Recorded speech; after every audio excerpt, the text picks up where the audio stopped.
Hi, everyone. Thanks so much for hanging out with us here on the Daily Racing Forum YouTube. I'm Gino Buccola alongside David Aragona, producer Lucia, helping us out with the Friday race of the day. As we head on over to Churchill Downs, we're going to take a look at race number 8. A reminder that every race of the day offers free past performances on the website at DRF.com. Thought this was an interesting race, David, from a betting standpoint. You look at a couple of the horses who might be the shorter prices in here. I think you can say they're a little bit vulnerable. Green Light, who's certainly talented, hasn't raced since October. Horses like Johnny's Fireball, St. Armand's Key, they'll probably get some support, but they're by no means a cinch in this field. So I thought you could find maybe some prices in here in different directions. Yeah, Green Light, the morning line favorite, is making his 4-year-old debut. And if he builds on his 3-year-old form, he's going to be a handful in this race because he showed a lot of talent last year. Just remains to be seen how these horses are going to perform coming back off such a long layoff. Let's take a look what Timeform US thinks as far as the pace projector is concerned. They've got Malibu Springs up front. No surprise. This is a horse who has shown some speed previously. Camaro Z as well. But I think just looking at the projector, some of the horses that they have up front look like longer shots, and maybe some of the horses that'll be kind of sitting behind them will be more of the logical contenders in here. Anything surprise you about the projector?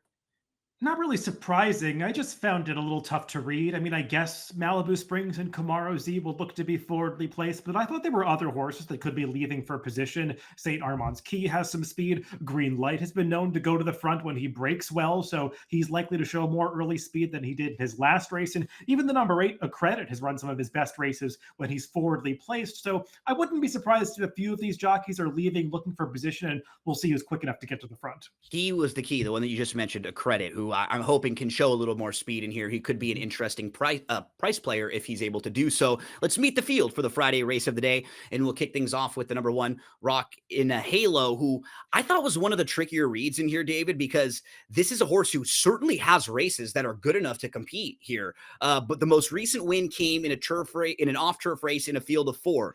But if you start going through the individual races, some of them recently probably weren't in the best spots, going a little bit longer the last couple of mile and a halves, then kind of running late on the scene. Not a bad effort a few starts back at Fairgrounds. This is one of the types of horses who price would dictate how I play, because if this one was in the 6-1 and above range, I think that's very fair value in what's kind of a wide open race.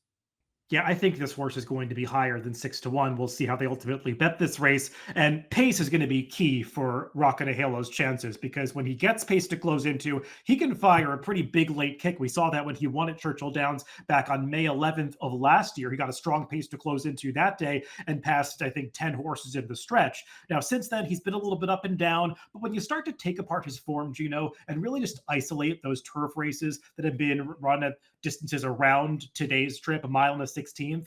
He actually has run pretty well. His race 3 back at Fairgrounds going the mile distance. I know he finished 5th, but he was beaten by a pretty good horse in Donegal Momentum, and there wasn't too much closing going on in that race, except for this horse making up ground into a pretty slow pace. They tried to go a mile and a half with him in 3 surrounding races. He just doesn't want to go that far. He also got completely steadied in traffic in that incident where Rebel Red clipped heels and fell in the Louisville last time. So his form is better than it looks, and if the pace does develop here, I think he's going to be finishing strongly.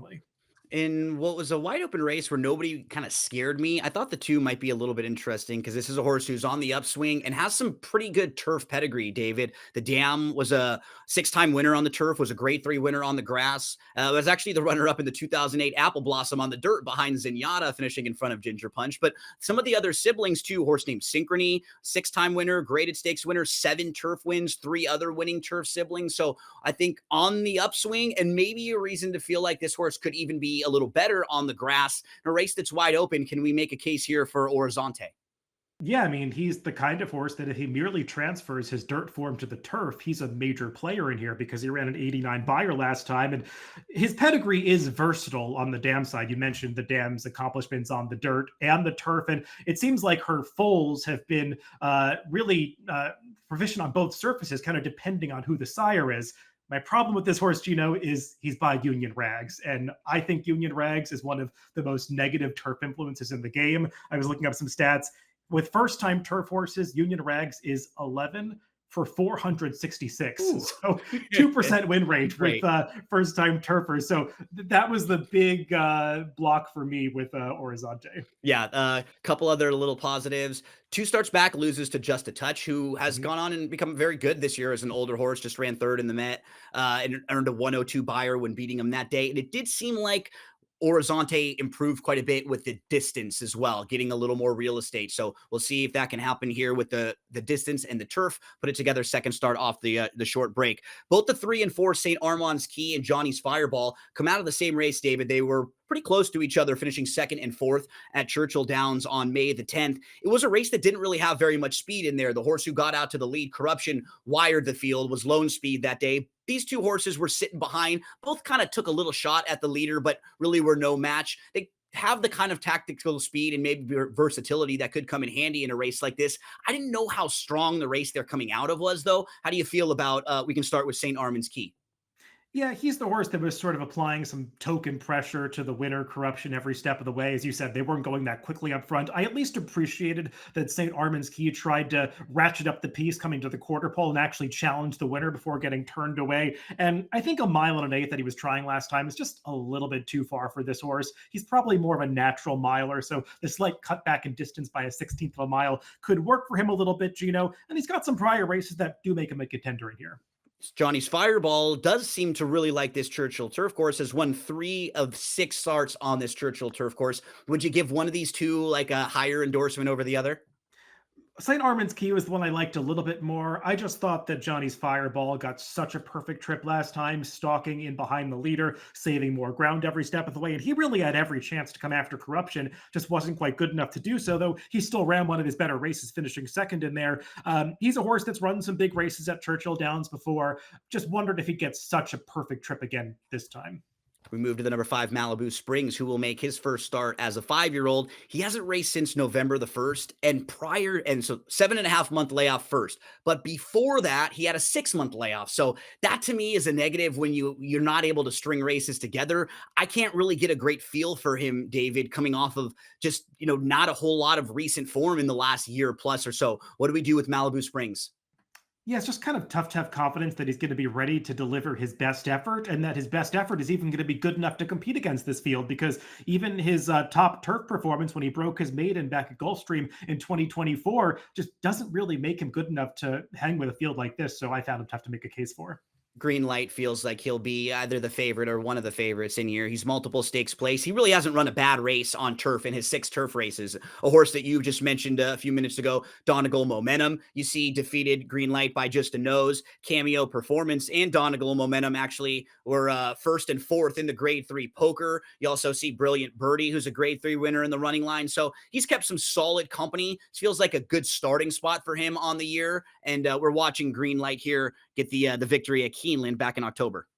Yeah, this was his most recent start back in October, and he blew the start this day. He broke about 1 to 2 lengths behind the rest of the field, which is why he was having to rally from so far back. That's actually not his natural running style. He's a horse that can be much more forwardly placed, even setting the pace if he breaks well in his races. That was the case too back at Saratoga, where he led every step of the way before getting run down by Donegal Momentum.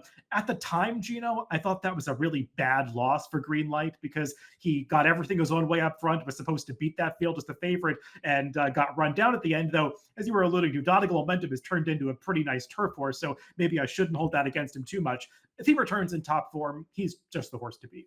Yeah, he feels like one of those types of horses who is going to run well, but from a gambling standpoint, maybe you're trying to beat them because they're going to be short prices and they could be a little vulnerable off the bench. Happy Day was a Group 1 winner in Argentina. Haven't really seen the best of form, though, recently, even the few races in Argentina before coming over to the US, but maybe second time in North America now. Could you see this horse improving second start off that 8.5 month break?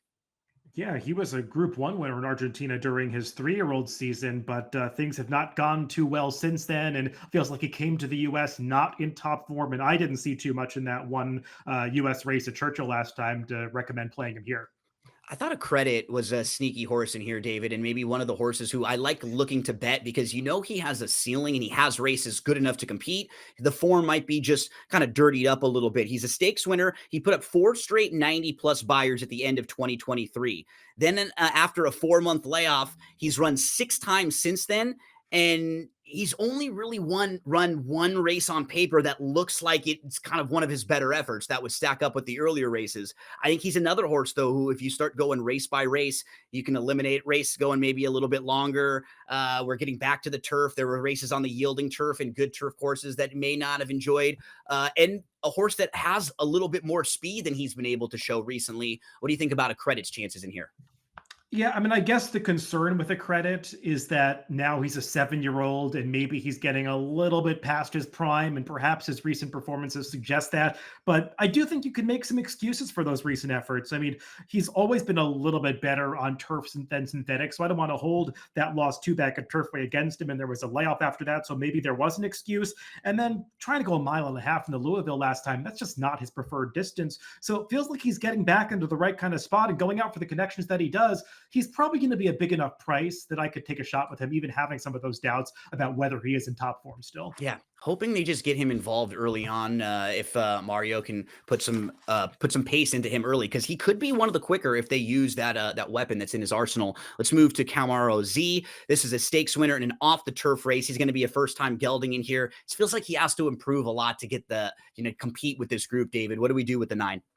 He's pretty versatile. He's handled dirt. He's handled turf. He just hasn't run races that really make him competitive with a field like this. And we talked about several runners that could want to be forwardly placed in this race. He's drawn outside of all of them. So I worry a little bit about a wide trip.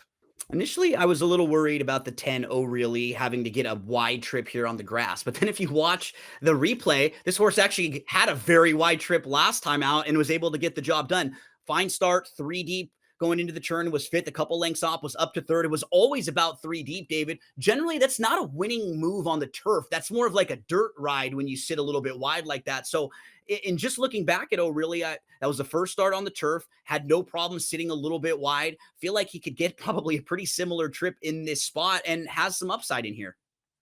Yeah, he was a horse that I had trouble deciding what to do with because I agree. His last race is way better than the bare result would indicate, only winning by a neck against a weaker field because he was so wide around all the turns. And as you accurately described, that's not a kind of trip that is often successful on the turf. And it even looked like this horse was kind of reacting badly to getting that trip coming to the quarter bowl. He started to drop back approaching the stretch. And then Jose Ortiz got into him again, and he sort of found another gear to run past those horses in the late stages. The problem is he's now drawn in post 10 again, and he's facing a way tougher field than he did last time. So if he gets another wide trip and runs a similar kind of race, I'm not sure it's going to be good enough. And I don't know if he's really going to be 8-1 in this race, Gino, because there are so many options in here that we feel like we know what we're going to get from them. He feels like the obvious horse with upside. So I could see him getting bet down a little bit. So we round out the field and we now move to selections, David, in what is a wide open group. We've made cases for a lot of different horses in here. David's going to go 1, 8, 3, 6. Talk to us about who you have on top.